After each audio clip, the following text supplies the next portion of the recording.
Hello users and welcome to another episodic installation of Above It All, the series in which I talk about how great I am and how I am smarter than everybody else on the planet. And speaking of being smarter than everyone else on the planet, we have some very sour scoops on today's day. So Bernard has been surging in the polls. I made a video about this. In fact, I made multiple videos about this topic, essentially, over the past few days.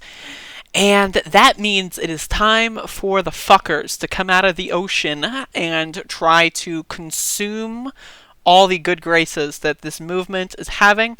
And part one was, the part one of this story that I saw was actually Clinton strategists wrote an article on The Hill, and I'm going to be honest, I did not read this article.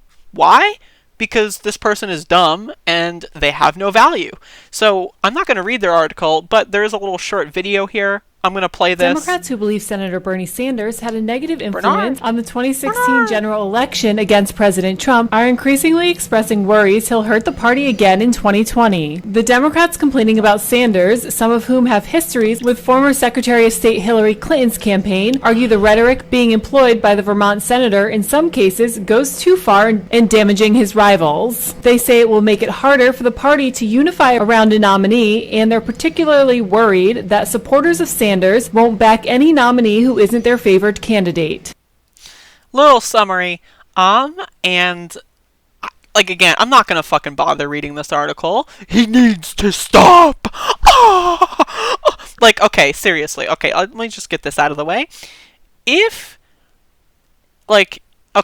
you don't understand that we are in a primary election, then your opinion just does not matter.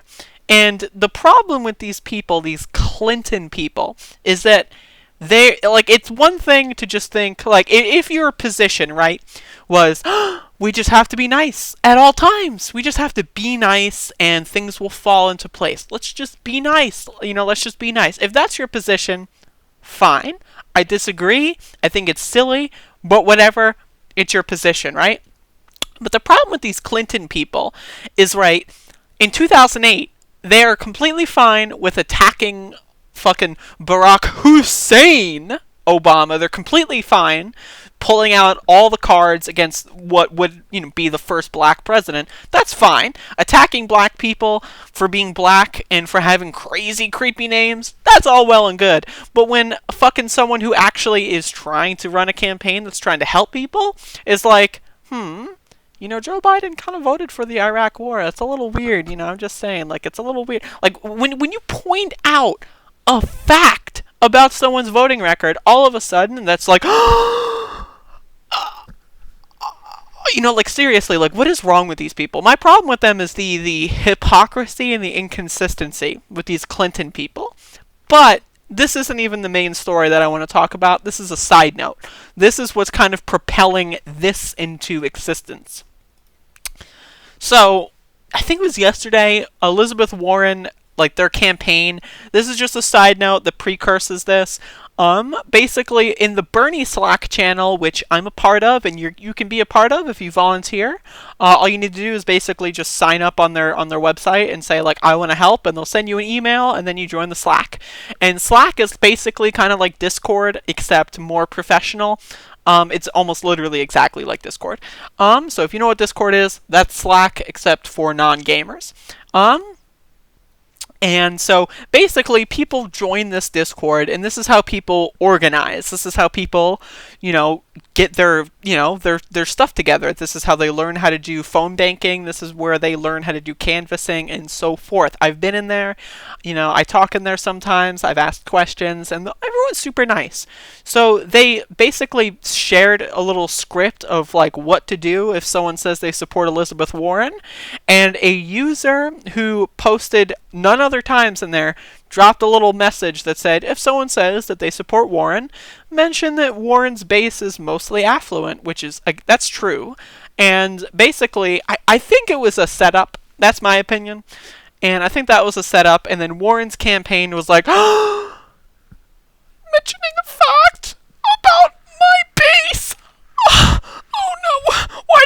say that the people who are voting for me are white? Oh, why did you, like, seriously, she freaked the fuck out. She basically, like, was like, I'm so disappointed that Bernard is trashing my campaign.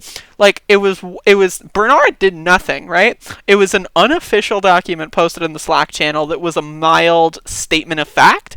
That's it. And then now, today, we have this story. People are claiming that Bernard says a woman can't win.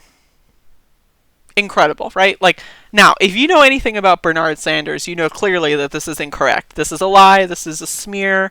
This isn't even a smear. This is just stupid garbage. Like, it's like there is not even, like, at least with the thing with, like, the volunteer thing, at least there was, like, that little grain of truth. Like, yeah, someone was in the Slack and someone posted a document. At least there's that. But this is just a literal pure fabrication. There is no factual basis here whatsoever, and I think it's bizarre. So basically, right before the campaign started in December of 2018, I think Liz announced in January, if I'm correct, and I know that Bernard announced in February. So basically they were meeting and they were having a discussion, and now these people who were not in the room, let me see. There was a source here that said that the only people in there, just read the article. Read the article. There's this part in here where basically the sources will say that they weren't in the room, and that it was just Warren and Sanders. So it's a private conversation that basically people are aware of the conversation, and now they're being, like, extremely disingenuous and saying basically Bernie went in there to say women can't run for president and then left. Apparently that's something that Bernard would do, I guess. No, not really, but it's a little weird. You would think if in December 2018, if Bernard and Elizabeth were in the same room, right, and that he said this to her, that this would have come out instantly, or as soon as he launched. It's clear that they're just digging in the bottom of the dumps because they just have nothing, and they just want to try to hurt him before Iowa, and they're trying their hardest, and it's honestly pathetic. So Sanders actually mentioned this. He actually, get the fuck out of here, videos. He actually came back and said this. It is ludicrous to believe that at the same meeting where Elizabeth Warren told me she was going to run for president, I would tell her that a woman can't win. This is what's incredible about Sanders, is that he's speaking with such clarity here, and it's super necessary. He didn't talk much about the scoop yesterday because it was kind of nonsense, and he just kind of brushed it off. It was like, yeah, like clearly I had there was nothing in relation to me in that, and clearly that's incorrect. He just kind of brushed that off, but he went in hard in here. It is sad that 3 weeks before the Iowa caucuses and a year after the private conversation, staff who weren't in the room are lying about what happened. What I did say that night was that Donald Trump is a sexist and a racist and a liar who would weaponize whatever he could. Do I believe a woman can win in 2020? Of course. After all, Hillary Clinton beat Donald Trump by 3 million... What the fuck? 3 million votes. Holy shit, I literally wasn't on the screen and it just fucking fucked me up. That's the Clinton campaign trying to make me not able to read. But yeah, so like clearly this is wrong, and I'm loving that Sanders is replying with such clarity. It is so important to basically just come out fast and hard against this shit, because it's only going to get worse from this point onward. There are some really pathological, crazy, absolutely nutso motherfuckers in the Democratic Party that just hate this guy for some reason.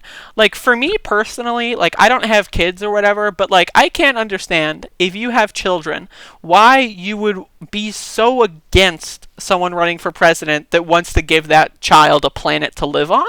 It's just so weird to me. Like, it's a form of climate change denial, and I say that with complete sincerity. If you do not support Bernard Sanders for president, you deny the effects of climate change. Like, it's one of those things where actions speak louder than words. You can say, I believe in climate change, but like, if you believe in climate change, why would you not believe in the only candidate who actually has an actual plan to fight climate change? It's bizarre, it's ludicrous, it's silly. You need to get serious. If someone is 60 years old and they have no kids, maybe they're 80 years old, they have no kids, they're going to die soon anyway, whatever, support Joe Biden. In any other context, you don't believe in it. You might as well, it's actions speak louder than words. If you say, I believe in climate change, and don't want to do anything to fix it, you are basically as annoying and as silly, honestly, if not worse than Donald Trump saying that climate change is a hoax, right? Like, because when Donald Trump says that climate change is a hoax, it's obviously stupid, it's obviously silly. But when you gaslight and virtue signal, it's like, climate change is a big deal, but we need to do an incremental plan to fix... No. That's worse because it's nefarious. It's like the Andrew Yang thing where they state the problem, they state that it is a problem, and then they try to sell you some snake oil that's not going to fix the fucking problem. It's ridiculous. So, that's one of the main things here that you have to understand is the Democratic Party elite is more nefarious. They are, in my opinion, more sinister. And it's one of if you're stupid and you think these things genuinely and you just spew it on the internet, like a QAnon supporter, most people will brush you off because you're just kind of pointless. It's just like a laugh and mock at the QAnon guy. But when someone who has power in the Democratic Party says these things, and they're essentially the same, the substance is identical, right? Actions speak louder than words. It's more nefarious, and it gets into you, right? And I just want this to be understood that these people are going to do whatever they can to basically destroy the planet. They're trying their hardest to destroy the planet because they want to hold on to extra tax dollars. It really, oh my god, it baffles me that people hate Bernard so much. Literally, it baffles me. It baffles me because it's not like a wine mom. It's like a multi-billionaire, right? And it's like, oh, Bernard's gonna steal my money. Oh, seriously, there is no reason. Unless you are a multi-billionaire, there is no reason to go after Bernard unless you have some bizarre fantasyland pathological hatred for him that literally is as stupid as Trump's fan base. It's bizarre, it's stupid, and I've spent enough time saying that. I want to end this video with this nice clip that Megan Day posted. Really good, really on point, and I just want to end it with this. As far as the Elizabeth Warren smear campaign goes, let Bernard talk. The real issue is not whether you're black or white, whether you're a woman or a man. In my view, a woman could be elected president of the United States. The real issue is, whose side are you on? Are you on the side of workers and poor people, or are you on the side of big money and the corporations? The real issue is not whether you're... Bada bing.